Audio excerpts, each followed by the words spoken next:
beautiful day when there's so much else going on everywhere. And if you haven't stopped by our plant sale, swing by after the presentation. A couple of quick announcements. I'm Karen Kerner, I'm the program director here for the Garden Club. We have our annual garden tour coming up. It's our major fundraiser for the Garden Club. It's coming up on June 6th. So you're going to start seeing the flyers around. We're prepared to sell tickets today. The tickets are $25 per ticket. That includes a raffle ticket.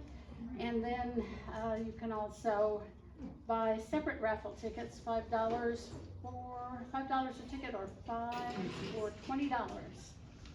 We've got fabulous prizes, which you can read all about on the flyer, or go online on the Lake Hills Library website to the Garden Club tab. And this is garden tours, self-guided tours of 2 gardens here in the Pipe Creek area in the morning. And then we end up here at the library site out where the demonstration garden is, where we'll have an emporium set up, refreshments, fabulous refreshments in this room where it's nice and cool, and an emporium set up where you can buy some charming items and plants. So get more details there. Also, we are helping to promote the community garden that is starting this year in the established garden with a deer fence and water availability in the shady spots and sunny spots, for a community garden that's right across the street from the United Methodist Church. There are 10 garden spots left, and I don't think there's a charge for those. No charge for those. You can plant anything you want except for hemp.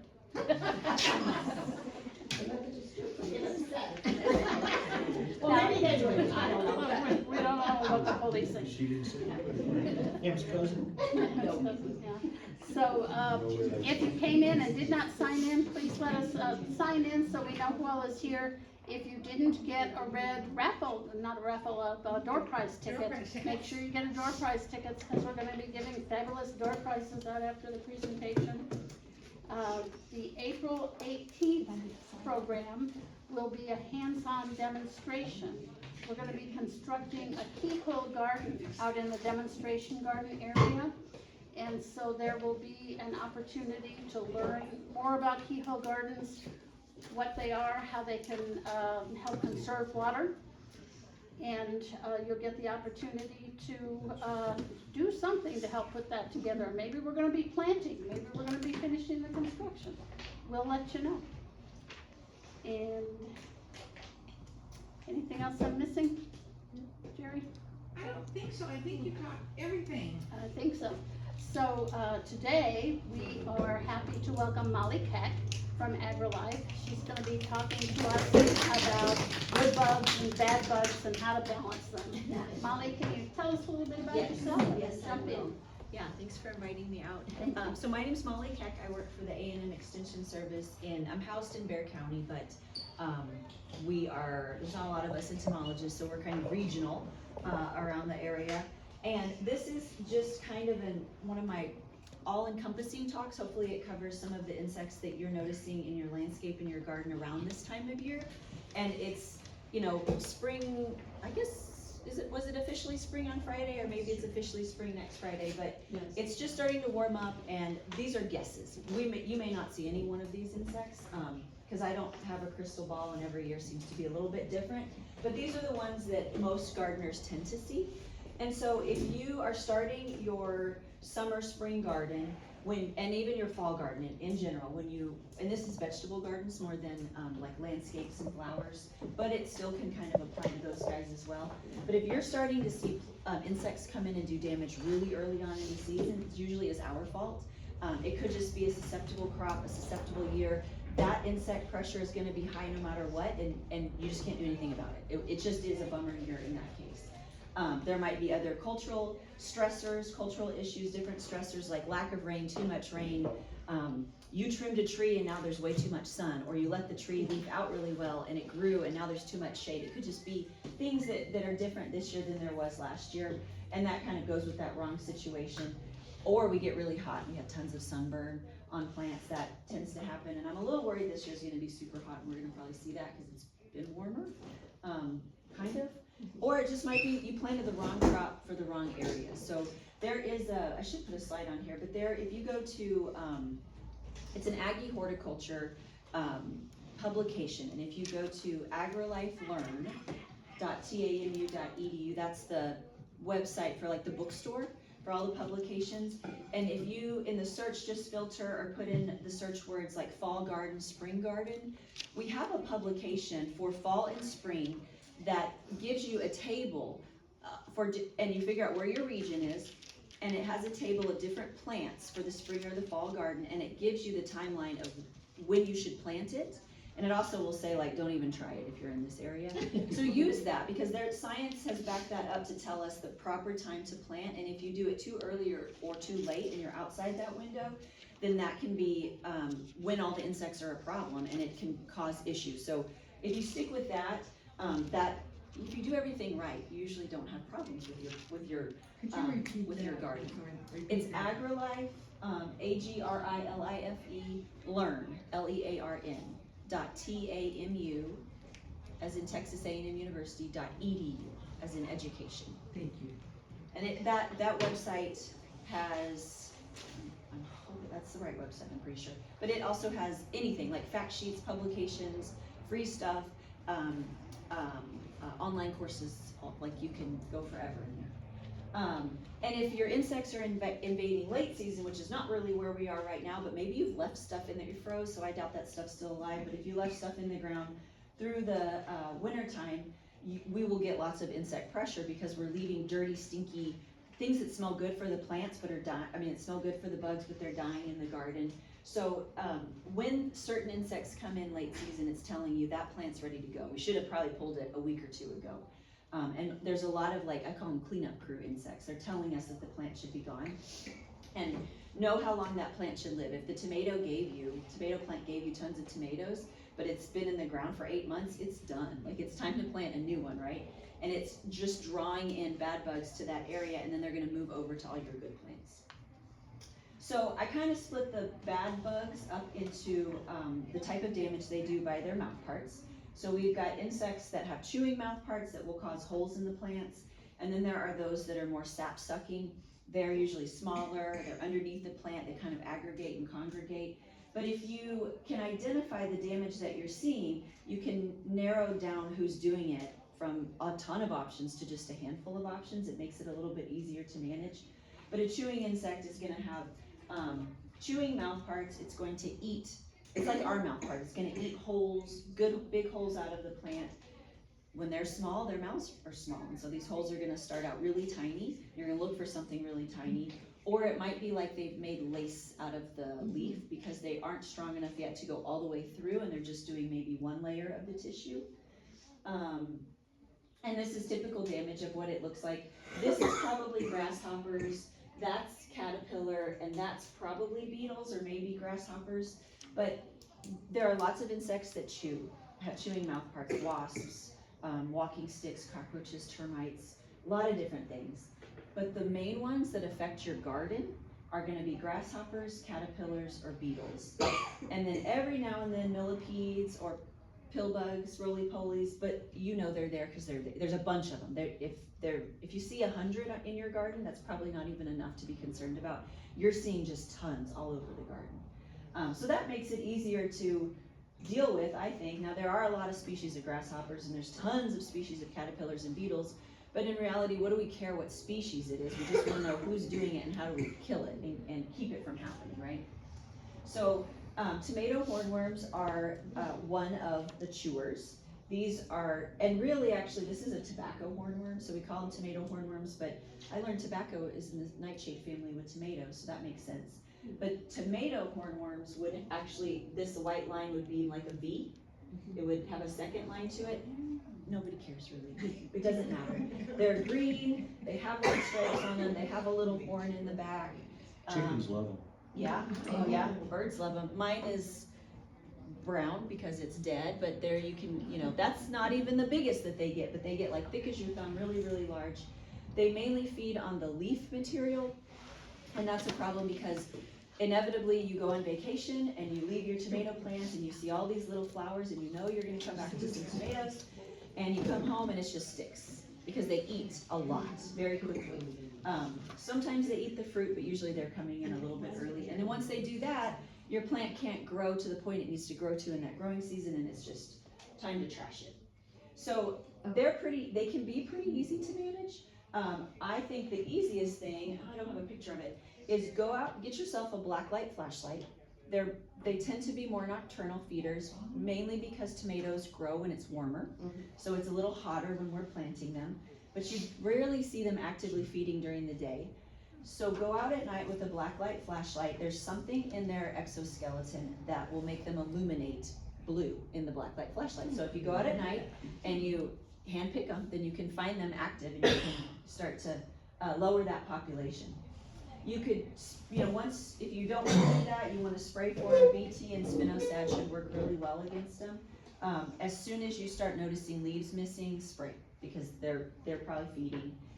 They turn into the sphinx moth over there, which are pollinators, so, I guess pick your poison and decide who you like the best, what you like the best, the tomatoes or them.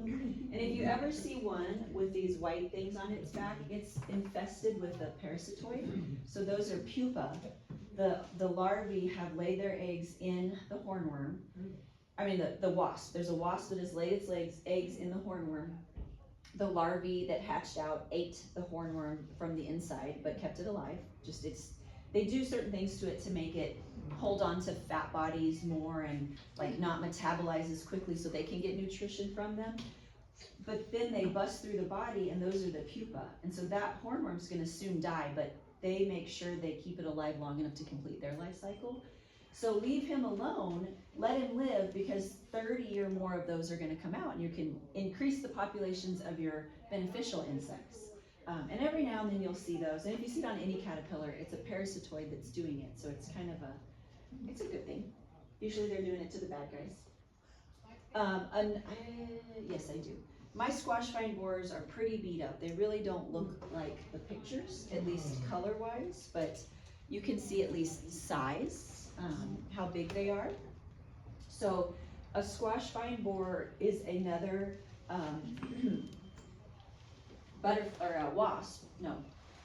moth that mimics a wasp. And it will lay its eggs on squash, pumpkin, not cucumbers, but other cucurbit type plants, sometimes watermelons and melons. I would say the main ones are squash and pumpkin. And what they do is they mate. They're daytime flyers, mimic wasps, look like wasps, very quick in the way that they move, so you wouldn't always guess that they're a moth. They lay their eggs somewhere on the plant. The larvae that hatches, the caterpillar that hatches out of the egg, will chew into the vine and then they girdle it from the inside out and clog it up. And so now the nutrition is cut off. The roots can't carry that nutrition to the end of the plant. So it dies from the terminal end in. So you start to see kind of death happening. There are probably lots of generations per year. They, they're out. Like if you Google them and you look at other states, they'll say, this is the time of year that you treat for squash vine borers, because they know when their last frost generally is and when they just have a life cycle for them. We don't, because our weather is like this, right? So don't listen, don't go off of other states' fact sheets, because it's probably not going to be super accurate for us here. Before I go back to that. So this one is, it's starting to die, and it's too late. You can't fix it because they've damaged too much of that vascular tissue that it's not going to repair itself. So pull it up, destroy it, try to get rid of it. You can monitor for them. Look for, when they go into the plant, like this little area right here, you see a couple of things. You can either see their poop, which is kind of a greenish bally glob, little balls, or you can see the kind of kick out that they've done. So like this like pulpy type stuff. And if you see that, you can try to cut it open and pull him out before he's done too much damage. A lot of master gardeners, and there's actually been some studies on it, have found that kaolin clay, if you spray your plant with it, and I'd say probably mainly the vines, but you're gonna get the leaves also. It's ugly, it's messy, it clogs things up, but it gums up their mouth parts, and so they can't really get in there, and that can prevent them from coming in.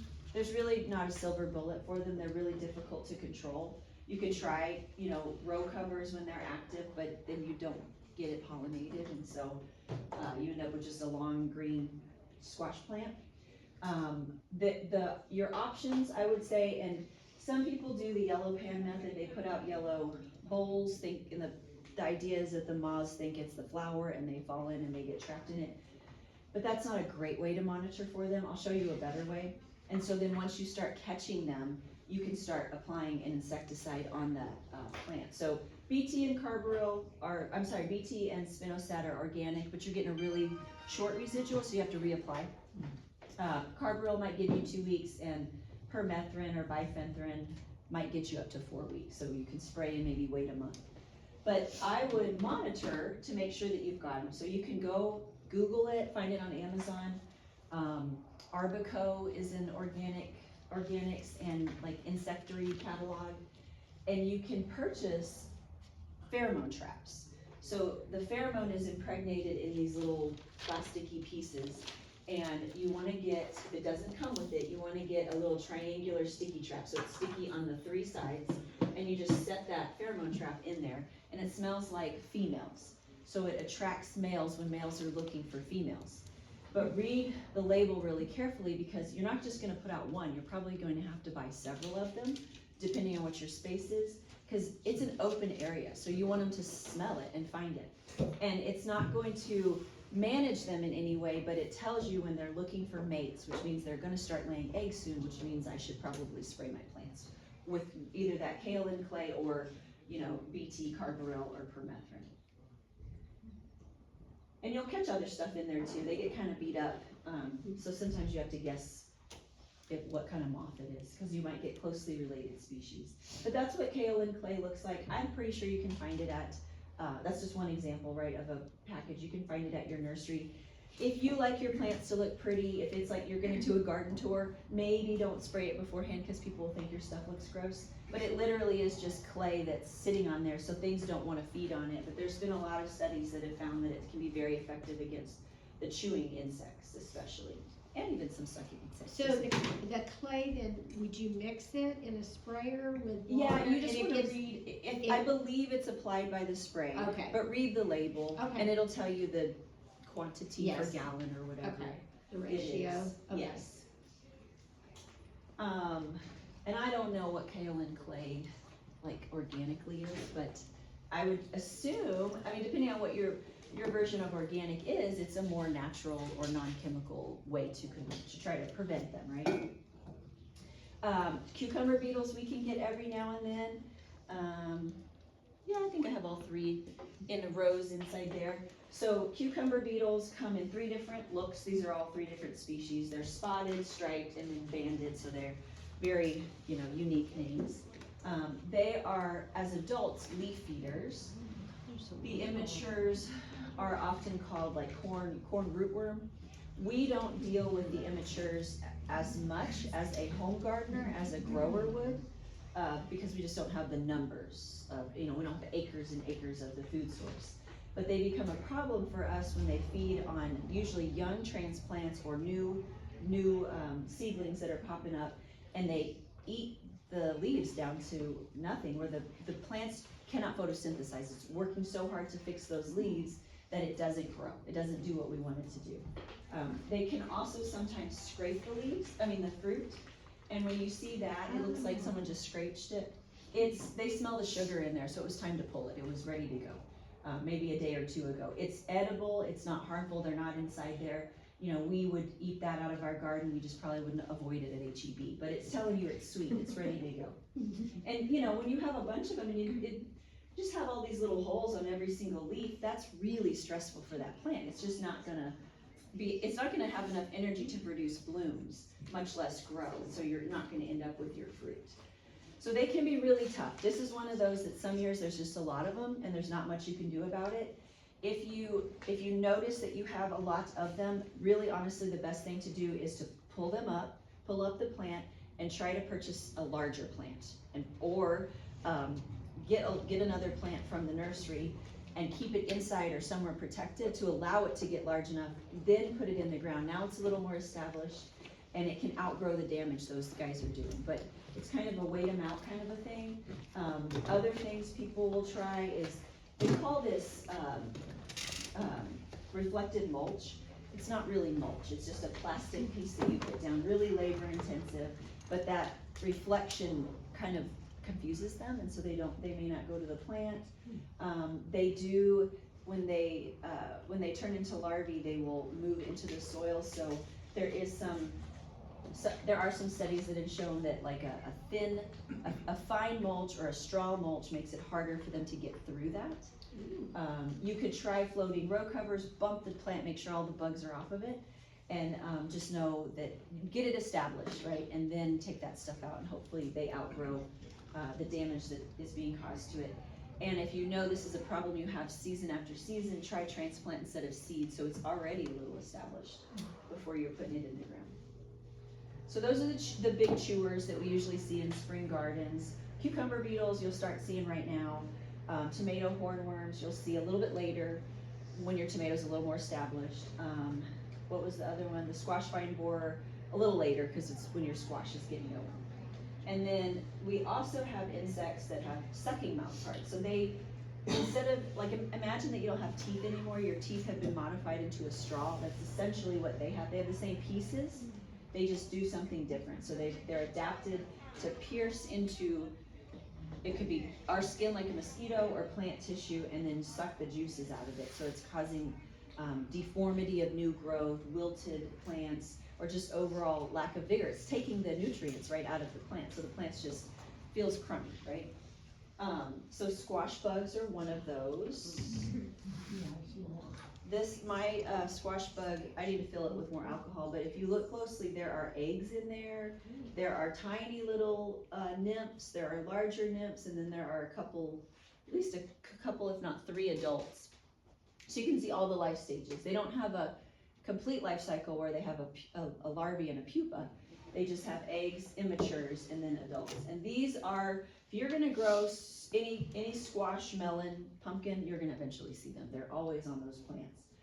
I would be very surprised if no one's ever seen it and grown squash for a couple of years. So so they've got these sucking mouth parts. I guess his isn't out there, but they're gonna feed on the leaf material. They can also feed on fruit if the fruit is there. Initially, you kind of just get this yellowy, it looks like maybe it was overwatered or something. You kind of have this yellow flecks and flakes in the leaf tissue that will fall off eventually. The plant gets really stressed out, and anytime it does produce male or female flowers, it will abort the female flower usually, or will abort the fruit if it did get pollinated. So it's not producing anything for you. They're a fairly large bug. The immatures are kind of grayish. They look white in the alcohol, but that's just because the alcohol kind of dilute or bleach them a little bit. And then they don't have chewing mouth parts, but the damage they do causes dead parts that will kind of break. So it almost to me looks like you had hail damage or wind damage or something on the physical damage to the leaves when they're feeding on them. I do think that this is an insect that if you are a good gardener and you're always out there checking your plants, you can successfully hand smash these guys every time you're out there. So usually what I notice is I've got a male and a female stuck together. They don't fly very much. So the male and female are mating, they're stuck together, and I can spot them on the leaf, and I'll smash those guys, and then I start, and my plant is generally small enough that I can still check every single leaf. I start flipping over leaves and looking for those eggs, and I smash them. Just with my gardening gloves, I just smush the heck out of them, whether they're full or not. And I keep scissors in like the bench bin thing in my garden, and I just smash them I cut them up with the scissors when I see them, because they're not super fast. And I just do it every time I'm out there, and you can really mash them, and kill a bunch of them that way and not have to use insecticides. But you do need to do something with them, because if you let them go and you don't do anything at all, they will kill your plant. We take a jar with soap water in it. There you go, it's You don't have to mash them, you just throw them in Hand there. pick and 'em. it kills them. Or even faster, you can use alcohol, and then they die right then. So you get the thrill of the kill a little bit. I would also say that if, you know how like your garden is overlapping, right? I always want my garden to start on this day, I'm gonna plant everything, and everything will be harvested by this time, and I'm gonna take it out. But it's overlapping, some things are dead before others are. So if you have cucurbits, except for really cucumbers, you have to, they might go into your cucumbers if you've got something bad going on. But once that squash is done, it's giving you all it can give you. Don't like hope that if I might get 2 more squash out of it. Just get rid of it and go to HEB and get those 2 squash. Because the longer you keep them in the garden, the better they smell to those bad bugs, and you end up with this huge population on that dying plant that then moves over into your cucumbers and to other stuff, right? So when things are done, it's hard for us to get rid of stuff, but when you learn when it's time to say goodbye to whatever that plant is. I'm out of order here, but this is typical piercing sucking damage. So like, this is on roses. I think it's thrips that are causing this, but kind of this new growth is like deformed and buckled. You might have some dead spots like you saw with the squash bug that crumbles out, but it's not like when a chewing insect chews, it's a clean hole, right? And it's still green, it's not margined with brown. Or if you were to touch this plant, it's kind of deformed, especially down here where it's a little bit newer growth more likely, but if you felt it, it would be bumpy or textured to it, and that's just calluses really that the plant's producing when they're feeding on it. So there are a lot more true bugs there's a lot more piercing, sucking insects than there were the chewers. All the true bugs, which included squash bugs, leaf-footed bugs, any of the stink bugs, and then those little bitty things like aphids and whiteflies and mealybugs and scales, and thankfully they congregate, so they're easier to control. So a chewing insect, when it eats the plant tissue, it's going to consume that insecticide. So if you're not sure who's doing it, but you spray your plant, when they come out and feed, they hopefully got a lethal dose and they died. The other thing is that if they get it on their feet, they'll groom themselves, so they'll ingest the insecticide that way too. These guys don't with those mouth parts. That's all that enters the plant tissue. They can't groom themselves, and they're like pushing their body off of the plant. You can see right underneath it, right? So they're not like, think of a caterpillar that's just rubbing its body on the plant and getting that lethal dose. So you have to be smarter with these guys. When you see this damage, that sucking damage, you have to find them and apply the insecticide to them.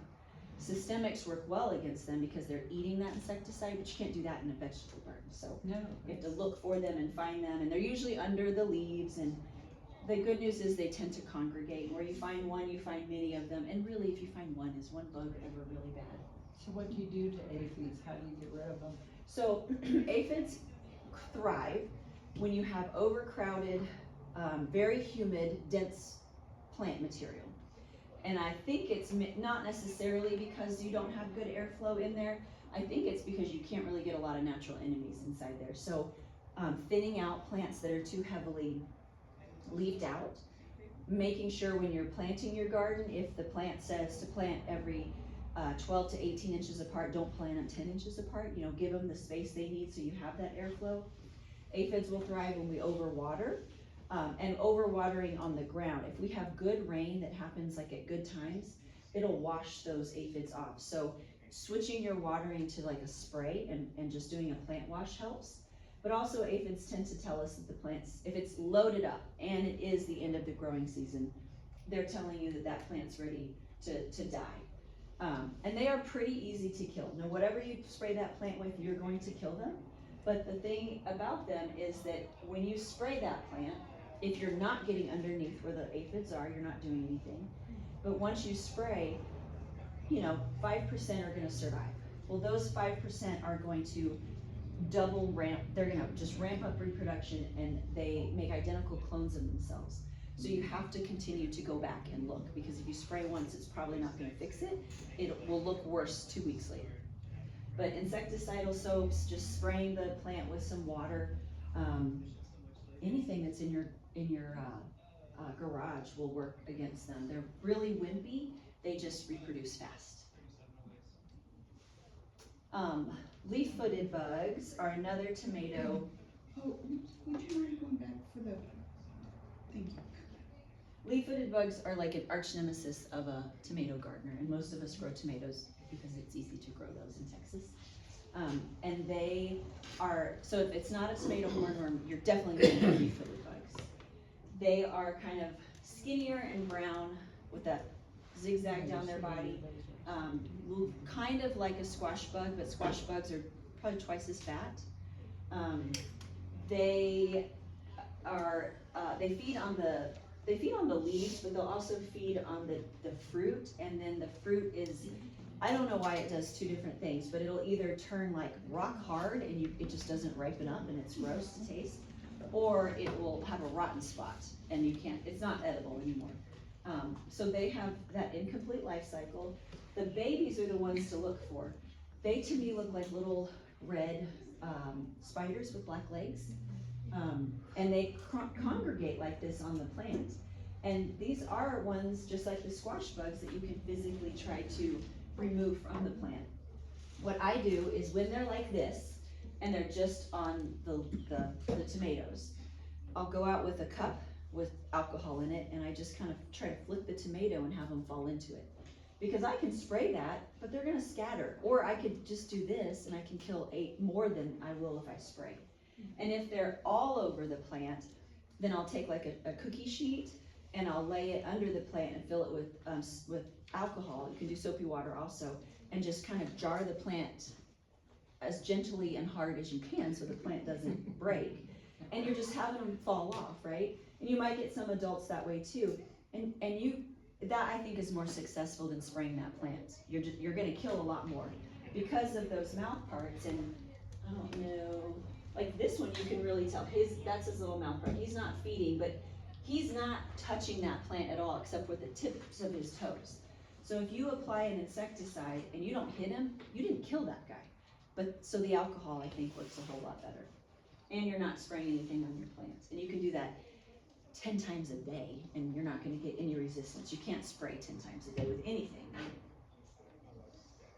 Sounds easy. It's labor intensive. But it definitely works. I threw thrips in here because you're probably also planting some flowers, and maybe you have roses in your landscape, hibiscus, really anything. Roses are where they're the worst, where they cause the most damage, I would say. So thrips look like a hyphen on a page. That's how small they are. They're very, very tiny. They have these, it's not really sucking and it's not really chewing. It's like a rasping, like they scratch at it and then they suck up the juices. And they love to get into those, what do you call a rose where it, like The hips.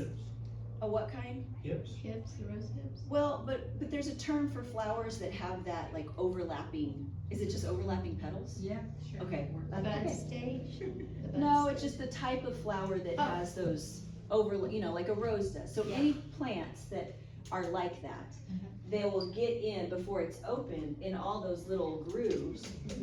And they actually are after the pollen, but they'll chew on the edges of the flower.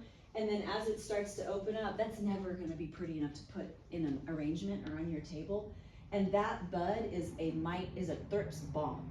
So what I do on my roses is when I notice that they're starting to look like this, I snip it and I put it in a bag. I don't drop it on the ground because then the thrips are just gonna come out. But there's hundreds, if not thousands of thrips in there. So you just kind of, it's not deadheading yet, I guess, but you just kind of go along. It's very tedious. So if you have tons of roses, it may not work. But you're just cutting them before they open up like that and then more thrips go away because that was a wasted bud anyway, right? So you're not, don't wait it out. It's not gonna look prettier, I promise.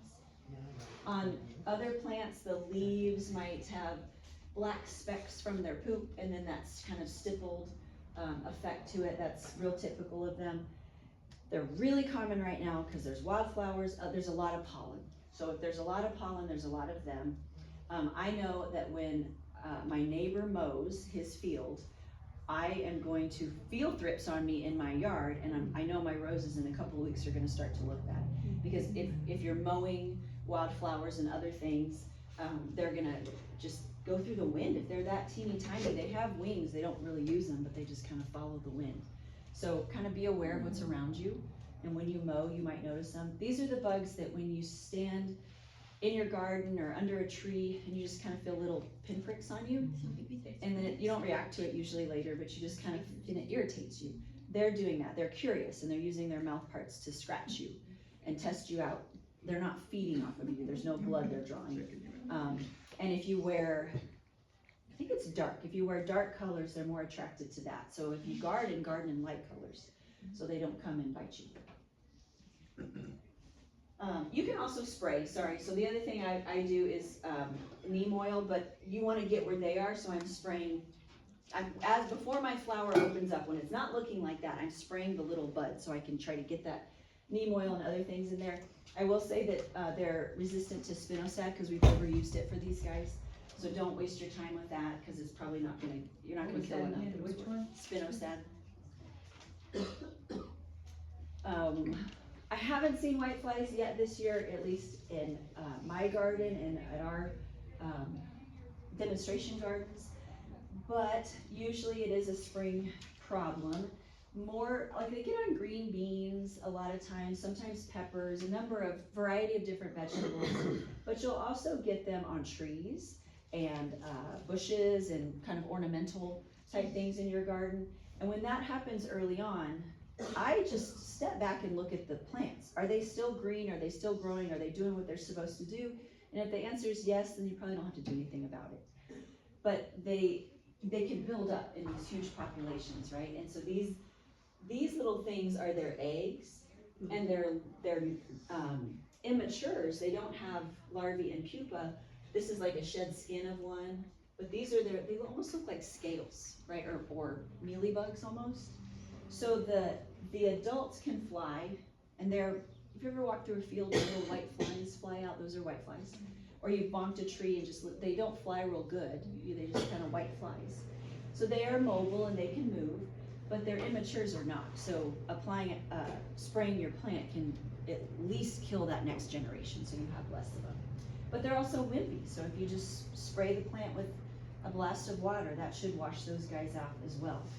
I think about what plant it's on. If it's on your green beans, your snap peas, your your vegetables, yeah, you probably need to go in and do something about it. But if it's on a bush, a hedge that's huge and green, there's more leaves than, you can give them a few leaves, right? You can share it with them. Just wait them out in that situation. So just think about what situation is it. If it's a young little bush that you just planted and it needs to get bigger, spray it. But if it's established, it'd be really weird if they killed that plant. Something else is probably going on with that plant. And just really anything labeled for your garden or whatever should be able to knock those guys down. Insecticidal soaps as well. Can I ask a question?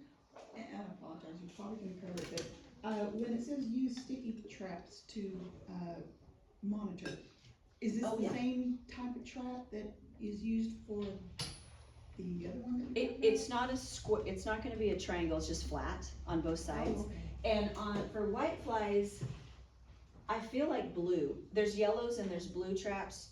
Y'all need to probably Google it and make sure I'm telling you correctly. I think that it's always recommended to use blue. I'm not sure if it's because they're more attracted to blue or you can see them better. But like in a greenhouse or in your vegetable garden, if you have an issue with whiteflies, treating early is better than waiting until they get real bad. And so using those sticky traps and just kind of putting them on stakes or something around your garden, when you catch them, that you can say, okay, I got whiteflies, now it's time to get in there and do something so that they don't explode on you. Because they're kind of like aphids where they just breed really fast. The smaller the bug, the shorter the life cycle usually, and the quicker they reproduce. Big bugs tend to stick around. Thank you. And then I've just got some miscellaneous guys in here that you're likely gonna see in your garden. They might be good, they might be bad. They might just be there. Fire ants don't hurt your garden, but they're annoying to you. And they love vegetable gardens, raised beds, any kind of a bed, because you generally irrigated, and they like that moist, it's easy to move around in that soil. But there are, I don't know, 80-something different species of ants in Texas, but fire ants are the ones that make those fluffy mounds, above ground mounds when it's wet. When it's dry, they go flat because they're going deeper. They're the only ants that want to hurt you. Other ants want to get away from you. So, and they're the only ants that, they're not the only ants that sting, but generally our reaction to that sting is a pustule that will form. And some people can get used to them and never react at all, and others can have really, really bad reactions to them. But they love vegetable beds. They love okra, if you plant okra, because they really like grease and protein, and they love the slime inside the okra.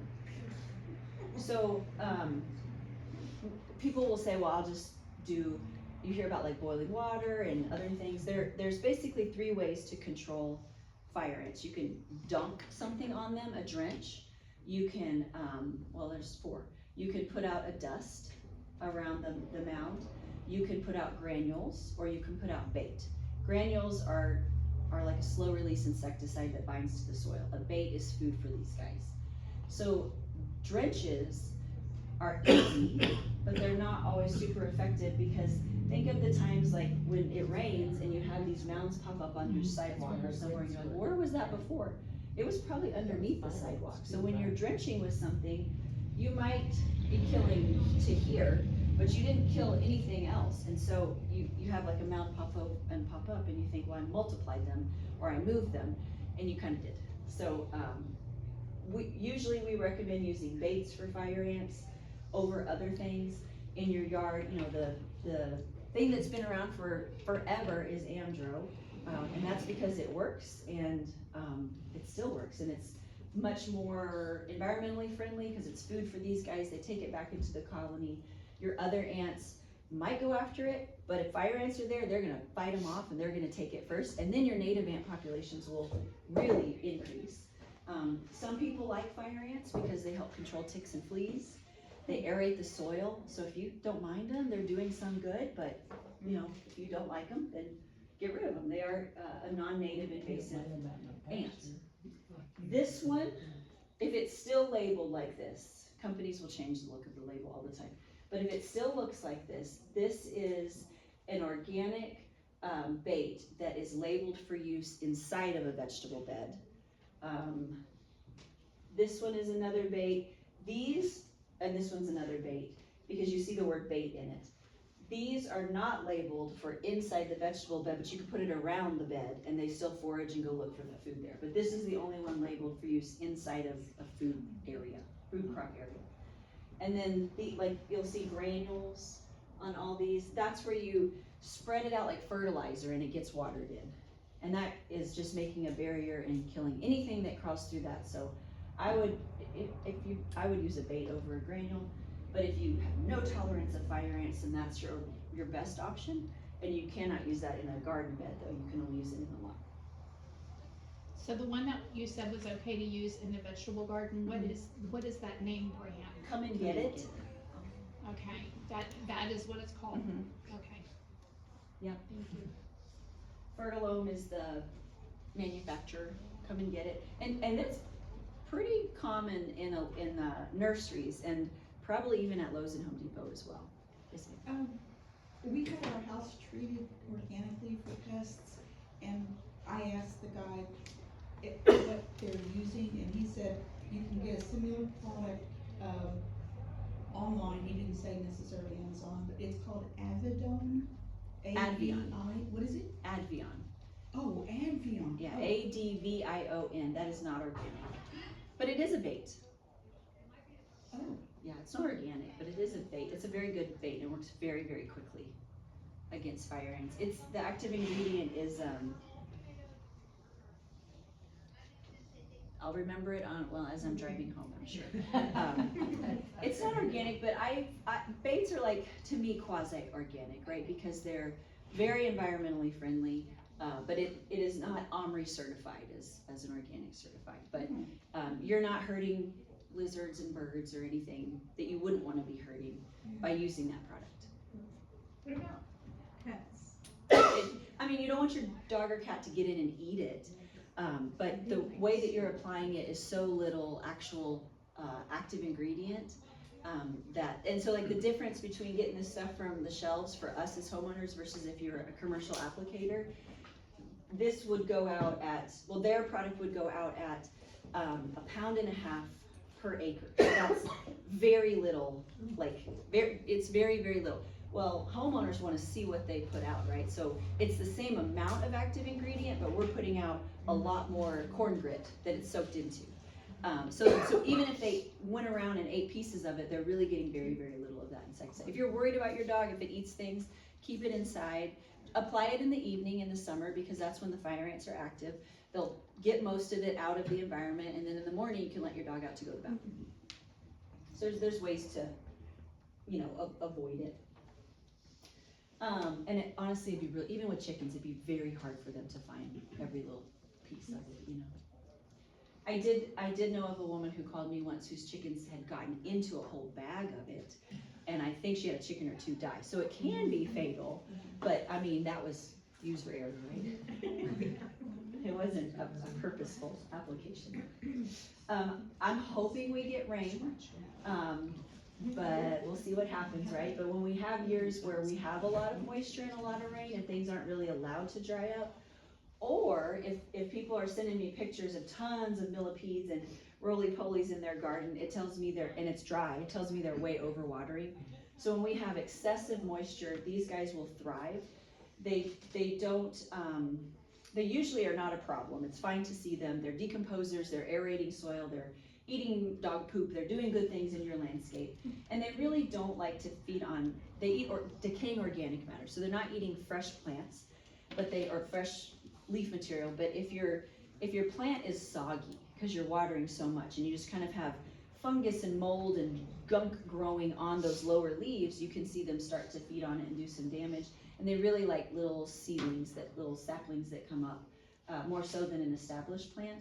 But if in the rare occasion that you're noticing hundreds and hundreds of millipedes or isopods in your garden, try to cut back on watering. That will significantly reduce their numbers. You can, especially for the roly-polies, put out corrugated cardboard, just pieces of cardboard, and they'll go in between there, and then you can throw that stuff away in the morning. You can make beer bait, you know, like you make bait. So a bowl of beer and probably some brown sugar, something sweet. And I would kind of get it into the soil so they don't have to climb over it too much, or give them ramps to get to it and they'll tumble in and they'll die. That should work for slugs also. But really, you know, most of the time if they're a problem, it's because we are overwatering, we're planting things too close together, or it's, you know, God was nice to us and it rained a whole lot. And so, you know, cut back on your irrigation a little bit, and thin plants out, and we can solve that without really applying anything, because there's really nothing labeled for these guys because they're not considered a major pest. But every now and then they become a bad one. And then we always have good guys in the garden, and there are way more than what, you know, we have time to cover. One of them is a Mexican honey wasp, and this is not really technically going to take up residence in your garden, but you might notice it somewhere in your landscape. And this is about the time of year, the second time of year that people will notice them, because the live oaks are pushing out the old leaves to make room for the new, and so they're a little semi-bald. But you'll also see them in the winter when all of the leaves fall out of the trees. And you notice this, so I have one that's like about this big in my office. The others that I've gotten, you can't even put your arms around. Just this, it could be perfectly round or kind of oblong, spherical thing in your tree. It looks like paper mache. And this one is going through this big branch, but usually it's just incorporated in all these little tiny branches, so it's like chain link, and it's super duper strong. The wind could blow as hard as it could, it probably is not gonna fall out of that tree. It's very well intact in there. And inside of that nest, it's a paper wasp nest. They have these little guys called Mexican honey wasps, and they're fabulous pollinators, and they're not very big. To me, they're like housefly kind of sizes. They have little, fat little butts with, at the tip of their butt is yellow striping. start looking in your garden and around on flowers, and you would be surprised at how prevalent they are, and then you have no idea where their nest is. They're all over the place. But people get real worried when they notice that nest and they want to get rid of it, and I'm like, that was probably there for a whole year, and it shouldn't bother you. It didn't bother you before, don't let it bother you now. They're really interesting little wasps. They're great pollinators. They're also These are good ones. predators. They feed on the main insect that causes citrus greening, so they're really important down in the valley. They're found in Central America, Mexico. That's why they get their name. But they're really common in our area. They're moving up. I don't know if they've made it to Waco yet, but I promise you that they're here. So if you get questions about it when you're manning a booth and people ask, what is this and should I kill it? Leave it alone. Unless it's like right over where maybe your swing is or something. There's some reason why that tree would be moving. It shouldn't bother you. I knew a man who worked at a natural preserve, some nature preserve or something somewhere. He volunteered there. And he told me that he cut out a nest and he was gonna go relocate it, and he did it on a cold morning. He cut it all out so they were all inside their nest, and he put it in a trash bag and he kind of cinched it and he put it in his back seat. And then he was driving to his property or somewhere where he was gonna release it, and the sun started to heat up the bag. And so they started to buzz around, and he didn't even get stung in his car. So they're not really aggressive. I wouldn't recommend that, because they're not aggressive until you mess with their house, yeah. But they actually produce honey. They're one of the few insects other than honeybees that can produce a good amount of honey, but their honey is in paper. So like with wax, you can filter it and you can get just pure honey. You get dirty honey when you get that. And we've always said, I bet it tastes like just honey with dirt in it. Because any nest I've gotten is usually been sprayed with pesticides, so I've never eaten it. And I met a guy that said, yeah, I actually cut it out and I ate the honey, and it tasted like dirty honey. It had like, just particles of dirt in it. So people eat it, but today we don't really, consume it. So look for those guys. And then inside your garden, you'll probably find lacewings. If you leave your porch lights on at night, you'll notice these by your porch lights. So there are some little, it says nymphs on the paper here, but these are actually their larvae. And then these almost look like mayflies. They're so pale, but in real life they're like a very, very pretty lime green color. Leave your lights on at night, go outside and look, and I promise you they're around any kind of light. The adults do some eating of bad insects for you, but their larvae are like super ferocious. They're so ferocious that mom has to lay her eggs on these stalks. And you may have seen these on plants or like your door frame or patio furniture. She just does it wherever she feels the urge. It can be a bunch like that, it can be one or two, it can be a clump, it could be a line. I don't know why she decides to do what she does, but she does these little stalks because if she laid them all flat, the first one they all hatch about the same time. The first one that hatched would eat all of its brothers and sisters as they hatched. So this gives them a fighting chance to get out and to get away. So they're super ferocious little predators. You won't probably, you see how small they are in the vial, you probably are never gonna notice these. I know what I'm looking for, and I've seen maybe 10 in the wild in 20, 30 years. You will see the adults and you will see the eggs, and that's an indication that you have these guys on your plant. So maybe if you were thinking, I'm gonna spray just because I feel like it, maybe don't if you're seeing those things. And even if you weren't gonna spray, just smile because you've got good guys in your landscape, eating all sorts of things. Aphids, white flies, anything about their size or smaller is what they're going to consume. So all those little things that are really a problem in your landscape. And then there's lots of assassin bugs. Many of these, like for me, if I see fish, all fish look the same. If they're brown or gray fish, they all look the same, right? Fishermen know what they're looking at. These all look the same to you, and they're going to look just like the leaf-footed bug or the squash bug, but they're different. And if you know what you're looking at, you know what you're looking at. And the big difference between them and the others is they have the skinny head. And I also tried to put them kind of tilted on the side so you could see they have a really short, they have a beak for a mouth part. So good guy versus bad guy, one I'll ask is how many were on the plant. If there was a lot, it's probably a bad guy. A gang of bugs is always up to no good. These guys are solitary. They're predators, like mountain lions and other things. They don't want to compete for food, so they're going to be spread out. Rarely will you find more than 5, on the same plant. And then, if I can get a picture of it, I'm looking at how skinny the head is. Because they have to be able to look around for their prey, so they kind of have a neck and a mobile head. The squash bug and the leaf-footed bug, its head just kind of went right, it like had no neck. Its head just went right into its shoulders. So very few and skinny head.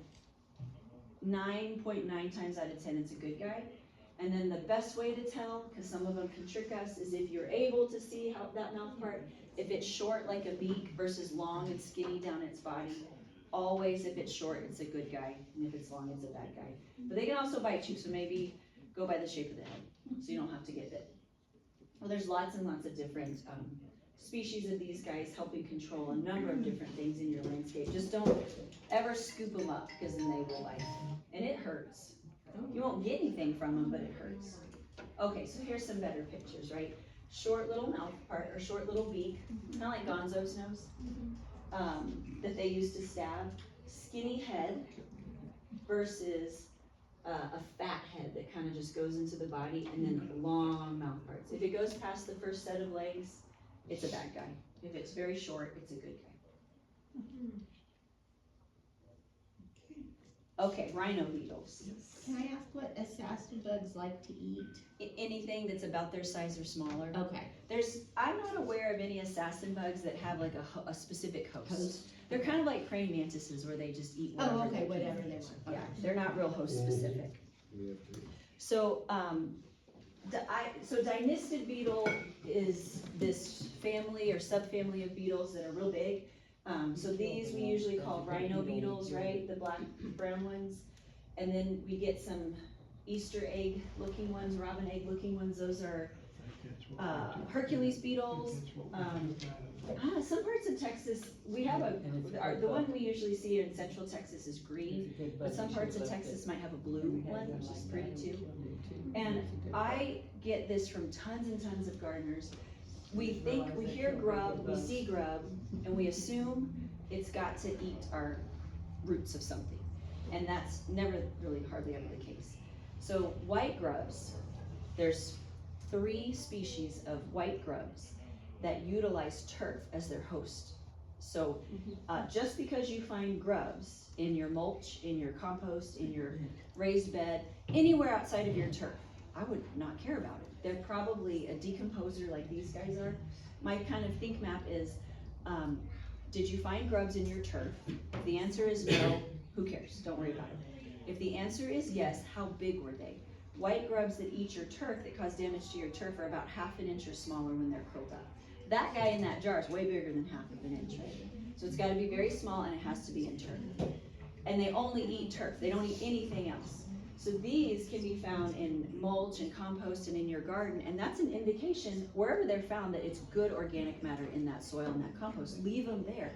They're aerating, and if you think, well, my plant's dying, I think they're eating my roots, they only eat decomposing organic matter. So I would ask you, why are those roots decomposing? Let's fix that and not worry about these guys so much. Okay, so if the grub is big and long, it's a bad one. Good guy. Oh, it's a good Big guy. means good, Big means good. yes. Small, And in your turf, and in my it could turf. be a white grub, could be. And with white grubs, the other thing about white grubs is they don't show their damage until August. If you see damage in your turf right now, it is absolutely not because of white grubs, because they are not feeding. They're pupated and they're waiting to emerge as adults. No feeding happening. All the damage happens in August, but guess what? That's also when the grass is the most stressed out. So is it from them, or is it from the heat or the lack of water? So our prime time to treat is really just mid-June to mid-July. And the rest of the year, don't worry about white grubs in your turf. Don't worry at all. Yes, ma'am. Yeah, that ox beetle, we have a lot of them on our property, and they're always falling on their back. They're kind Yeah. of stupid. Yeah. Well, and so I picked one up to put it on the grass, and the damn thing bit me. Yeah. Yeah. And they're real, if you ever tried to hold one in your hand, they're strong. Yes. And their little hands can hurt. Their little feet, they've got, well, I mean, you see all the little spines on them, right? They're super duper strong. So should we worry about the beetles? You said No. the grubs are good, just No, ignore the beetles aren't really feeding on anything. Their job is once they get to this form, they're like these grubs for over a year a lot of times. So once they become the adult, super short-lived, they're finding a mate and they're gonna die. So the ones on their back might have mated and it's just waiting to die, you know? Let him die. Yeah, just let him go. Don't Their stop the purpose as circle. an adult is not to have a job or go to college, it's just to make more of themselves. So if you see any of them, big grubs, leave them alone, they're awesome. Don't give them to the, you can give them to the chickens and the birds, but they're an environmental indicator that you have really good soil quality, so good job. We dug in the wicking garden. I mean, we came out with about 18 or 20 Yeah. grubs, Yeah. and we took them out, and then I went and fed them to the chickens, who loved them. Yeah. But So they were I used for just now something. realized that we shouldn't have done that. Yeah, just, if you see them, I say just leave them. But if you wanna Okay. feed your chickens, I mean, that's a really, think Well, about no, that. I would rather not do that, cause that was pretty disgusting. And if you don't like them and where you found them, when you do school stuff, show them to the kids. Oh, I know, Put okay. them in a jar with more dirt and they'll just live there. Oh, I wanted that to kind of go, okay, it will go away. No, it won't, okay, never mind. There was a thing behind there, but I meant for that to just be, to come up in a second. So these are called syrphid flies or hover flies. It's a fly, and most of these flies will mimic wasps or bees, right? Even like this one is fuzzy like a bee is. But when you look at all of them, hopefully one thing that you notice is that they have these gigantic eyeballs, which is characteristic of flies and not of bees or wasps. And these are pollinators as adults, they're predators as adults, but they're also fabulous predators as immatures. And they will, oh, it's not gonna show. Oh, so's come on. I had a video of one that came to, well, that's showing. I heard it. You hear it, but it doesn't. Oh, it doesn't, the picture. Here, let's go back. Let's see.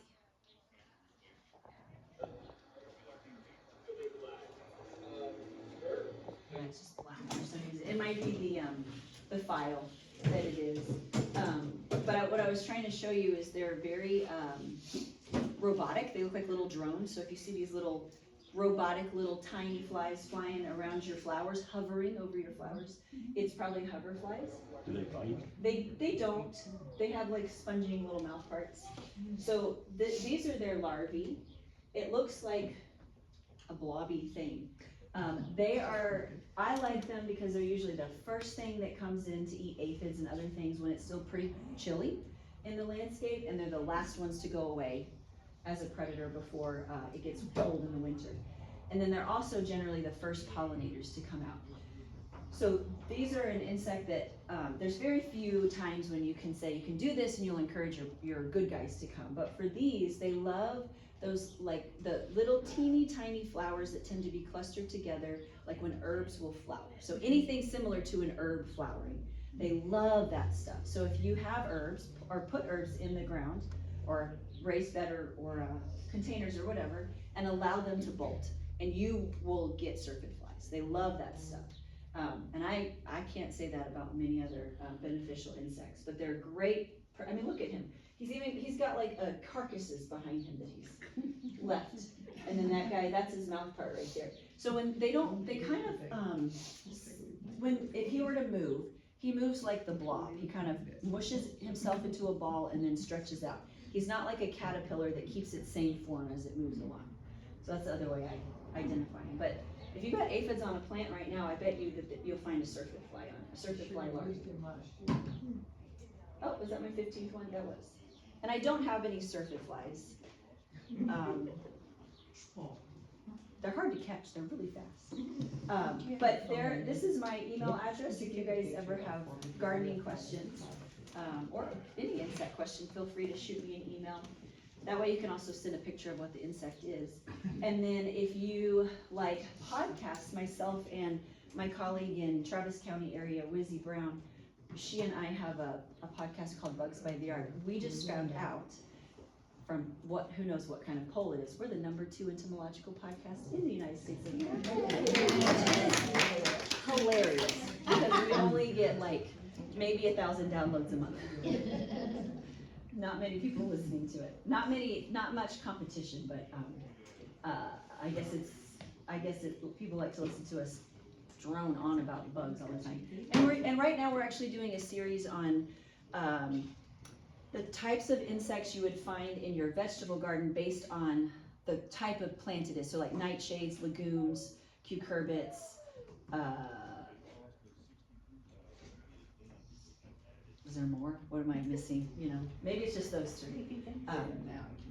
So anyway, do y'all have any questions about bugs I didn't answer for you? You said you had a podcast?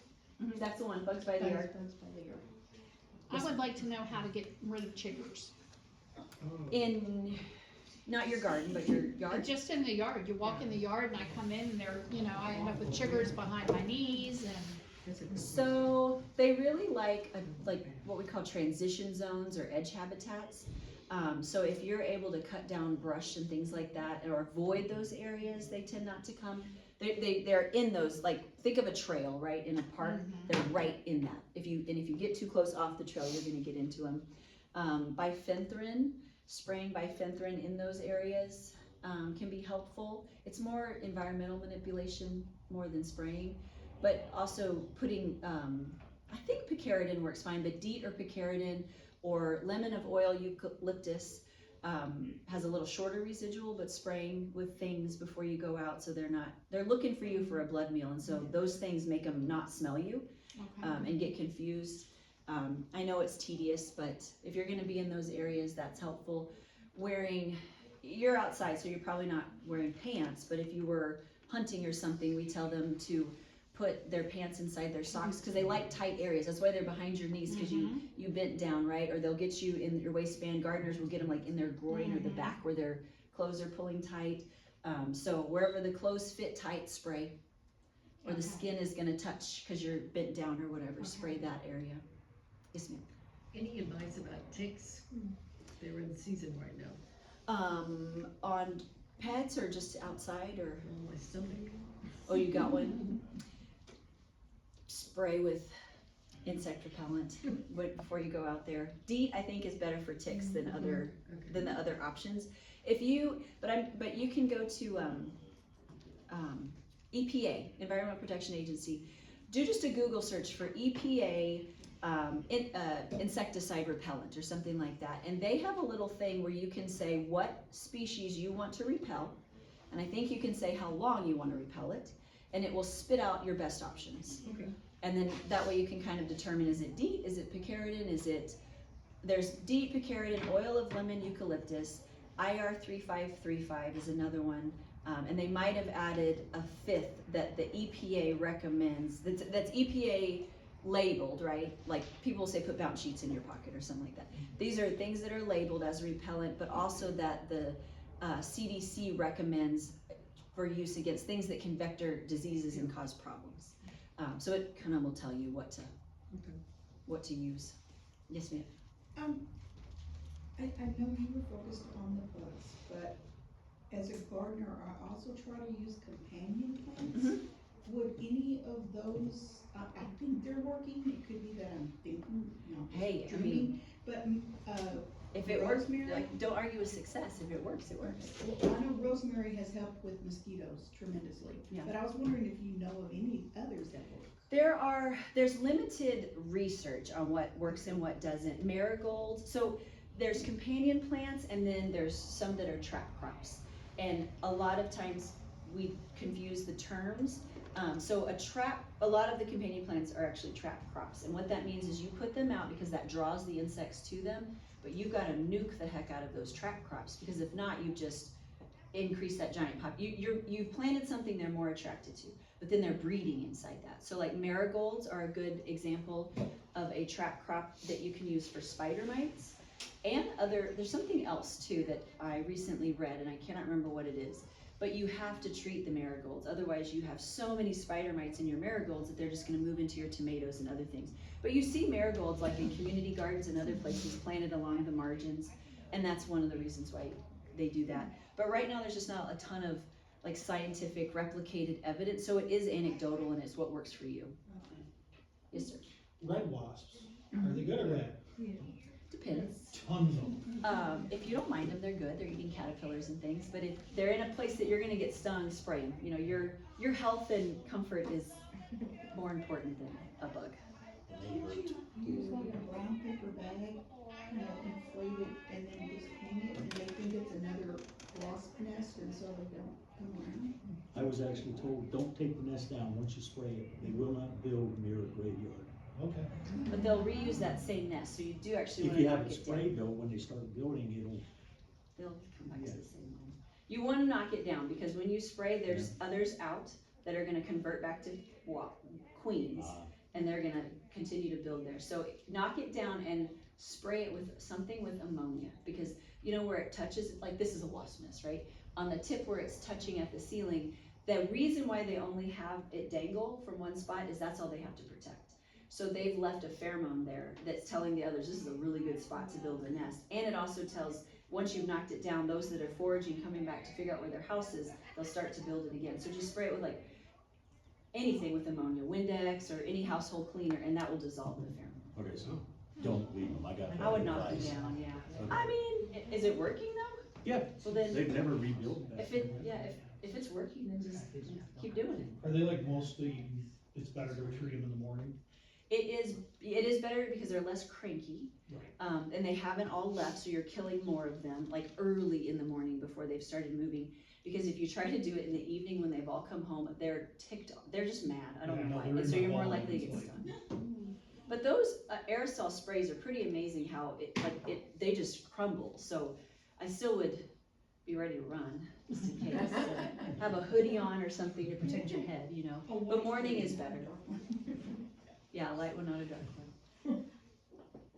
I have a question. Uh-huh. Those little blue bees that are really Yeah. great pollinators, I've seen, like, we bought like at Lowe's, those little, Yeah. with the blue. Right? Anything else? I mean, are those effective? Yeah. Do we Yeah. have those here, those blue bees? Yes, And they'll go ahead and inhabit that? Yeah.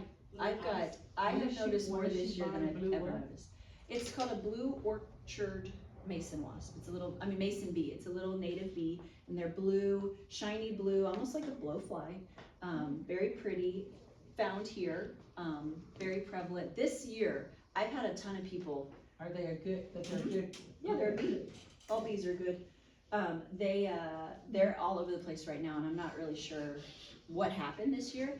But it's not just in this area. I had a woman up in Dallas who, this is kind of a funny story. She had, her mother had given her a piece of furniture, but the mom had stored it in her shed. And the bees had come, the mason bees had gotten into the shed, and like the hole where the screw was drilled into, they built little things. And so then she took, they made that their tube and put their babies in there. And she took that piece of furniture and put it in her house, and she's like, I keep finding all these blue bees inside stuck around. She did more investigating and figured out they were coming from that thing, so like, I'd never heard of that, but they'll do anything. I got them one time in like my hedger, and they were in that screw hole, and I thought my kids had like caulked it, and I was like, why would they do that? And then I realized it was probably those mason bees, so any hole, they will And find then it. where should we put those little houses? Wherever. I put them where you're gonna see it. I have mine on like I have one on a table, and then I have one on a column. So they're places where I walk by and so I can enjoy it. But there's no like evidence to support it needs to be this high or this low, or, cause in nature, they're putting it wherever they want to. So just put it where you can enjoy it. Yes, ma'am. I was at a seminar and, they, like, if you have stumps in your yard, Mhm. to take and drill holes in them. And that's a natural habitat for solitary bees. Yes. Yep, or any plant that when it dies, it's hollow, like salvia, you know? When it's dying like that, that's not actually the time when the bees are gonna lay their eggs in, but sometimes you have pieces that die. So when you have those dead hollow sticks, if you're gonna cut it back, just kinda lay it down and let them use it or put it somewhere. They figure out, they're finding a place in nature, right? And we're planting that stuff also for them. And so you can really encourage them to come around. They're there, we don't notice them until we put out mason bee houses. And those mason bee houses are a ton of fun. It's not just those little, I see more of those than anything, but I see other things. And it's like a hole It's like, National Geographic, because then I'll see spiders who will come and pull them out, and nature's not always nice, but it's kind of fun to see like this little, out of a box of wood holes, to see this whole thing happening, you know? Yes, ma'am. Yeah, we have a ton of Texas spiny lizards. Yeah. They're amazingly curious, they'll come right up to you, they look at you. Yeah. But what is their favorite thing to eat? I don't really know, I don't know. I mean, I'm assuming they're eating bugs. Yeah, I don't know, I don't know enough about them to know, Okay. never heard. I can tell you horned lizards, but not those. Anything else? Any other questions? Well, thank you, Molly. You're welcome. Has everybody got, I'm looking at you.